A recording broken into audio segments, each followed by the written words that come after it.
and welcome.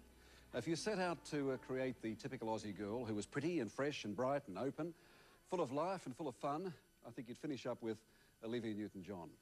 Maybe that's why she became Australia's golden girl. And although she went off to America and married Matt, we still revelled in her super success. 25 million records plus, the hottest star in the world in the 70s, everything from Grammys to Greece. And it seems every generation of Aussie kids have fallen in love with Sandy and Danny Zuko, haven't they? Have your kids done that right through? It's amazing. Quite amazing to watch them sing along with You're the One That I Want and all those other hits from Greece. Now, there's a rule in television, too, about ratings, that music concerts never work on television. For some reason, they don't.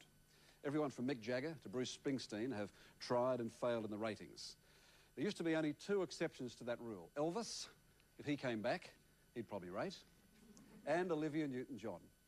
Well, last month, John Farnham joined that select pair. His concert for Rwanda was a ratings runaway success. But tonight, the one that we want is Miss Olivia Newton-John.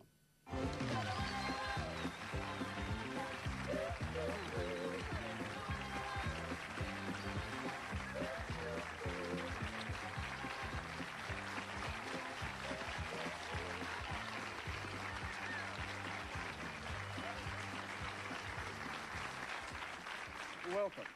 I mentioned earlier, as you were coming out, that you, John Farnham, Elvis, that's not a bad trio, is it? Oh, God, that'd be a great song, wouldn't it? That's very nice to be in that crowd, yes. If we could get you back together, all three of you, would you? I love it. I think a couple of years ago they thought that maybe I would be joining Elvis, but I'm not going to be joining Elvis. I'm happy to be in that group. With John Farnham. All right, I guess let's talk about John, the boy next door, you're the girl next door. I mean, a lot of similarities. I guess the main difference is that John Farnham always forgets his words. You don't, I take it. Dare I tell? Dare I tell? Do you really? Actually, I have.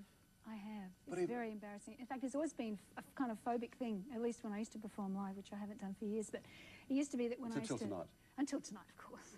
But I used to write lyrics on my hands, you know, I'd like songs that I knew. I'd sung them 1,000 times, but I still used to worry about forgetting them. And it did happen once. What did you do? I just looked at the audience and went, and they sang it for me, and I found it.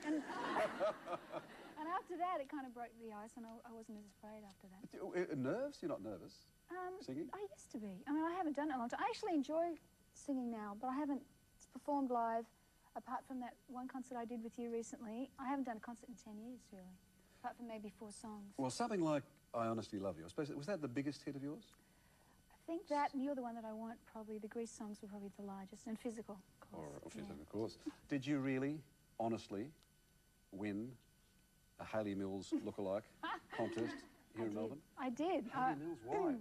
Well, when I was about 10, I looked very much like her, and my sister actually sent my photograph in. They had a contest. One of the theatre chains had a contest for someone that looked like Hayley. Here in Melbourne? In Melbourne, and I won. And I won, I think, I didn't even know. My sister sent the picture in. I won passes to the theatre.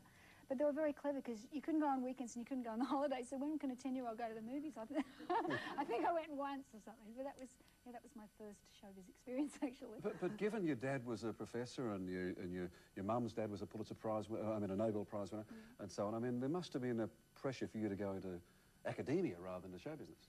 There was a bit, but I knocked that on the head because I didn't do so well at school. I don't want Chloe to see this. I did great, darling, really. But, no, I wasn't concentrating very well. So when this all happened, I had the option of going on and finishing and doing my matric or leaving school, and I opted to leave because one of my teachers wisely said to me, if you're going to be thinking about singing, you're never going to get through the last year, so, you know, follow what you want to do. So I went, phew, I'll follow singing. But that was the dream? I mean, you wanted to sing. Did you sing at home? Did you prance around in front of the mirror and all that sort of stuff? I did, but, you know, it really just happened. It wasn't something that I'm consciously aware of that I was following. It just kind of evolved. I sang for fun with 3 other girls. And the Soul Four? The Soul Four, yes. How bad were they? Pretty bad.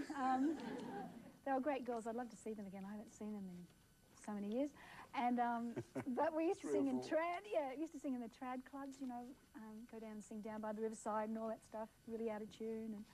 And so there's hope for the rest of us? Yeah, that's right. There's an old clipping here from a 1969 newspaper that you haven't seen, right, from Sydney, and it says a fabulous amount, Australian girl to star in $5 million film, the article says, And it says, let me read it. A pretty 20-year-old Australian singer, this is from New York, has been chosen to star in a $5 million film produced by the man who discovered the monkeys. The girl is Olivia Newton-John of Melbourne. And then you cut, I'm so excited I could burst, Miss Newton-John. And then at the end, asked whether she would want to return to Australia. Miss Newton-John answered, not right now. This is too groovy. I can't believe I'm a star. Did you say that? I don't really remember. It doesn't sound like me, really, but you never know. What happened to this movie, the smash hit? Nothing. It was called Tomorrow. It's actually hysterical. Have you ever seen it? No. It's kind of like science fiction with music. It's like we're a rock band, and this man from outer space believes that our music could save his planet, so he comes and takes us up in his spaceship. And I think now it'd be kind of one of those, you know, cult movies, because it's very funny. But we had a good time. Somewhere. I've hidden it, actually. Let me stop you there. Stop laughing. We'll take a break and we'll come back with Olivia right after this.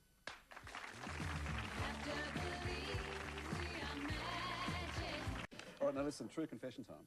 I heard the great love of your life, that you had the hots for John Travolta. Is that not true? Who didn't? Who didn't? No, he was lovely. He was a lovely guy. He's a good friend. He was a good friend. We were never an item, but we were good friends. And someone said then that, one of the comments of the people who didn't like the idea of an Aussie accent winning it, someone said, if white bread could sing, it would sound like Olivia Newton-John. Yes, I've heard that one. What did you say A lot to of that? people like white bread, I guess. So. Did you get images again? Did you get tired of over the years of being the virtuous, virginal Doris Day type girl next door? I think in the beginning, when I was trying to prove that, you know, I could sing, actually, that it probably bothered me. But as time went on, I realised that people like to categorise you, and I was very lucky to have any career of success that I was having at all. So I kind of let it go, and it's okay. People like to put you in a niche, you know. So. Then along comes Grease. So then we get black. That was my chance to break out and be brown bread. Black bread. Yeah, right. Black skin tight pants. Black skin tight. And off the shoulder blouse and the rich red high heel shoes. Yes. What was the reaction? Were people upset? No, they loved it. In fact, it was really fun because we filmed that movie for about 3 months. And I'd been Sandy, I call them Sandy 1 and Sandy 2. And Sandy 1 had been, you know, going around the set like this for a few months. And so the night before I was due to film, we had to try out the makeup and hair and try on the clothes and everything. So I dressed up and I got a cigarette and I went out because they were filming. I think John was filming one of his songs. And no one knew who I was. And I had such a great time. I'm flirting with all the guys. I'm in this black outfit. And when they realised, it was like, what? Horror of horrors. No, I had a great time with that. It was really fun. It really helped my career. That was really when I got a chance to start doing different kinds of material and do a little more rock and roll. And then you do Let's Get Physical. Yeah. Suddenly you grow up. Suddenly sexy. Got a bit risque. Yeah, they did.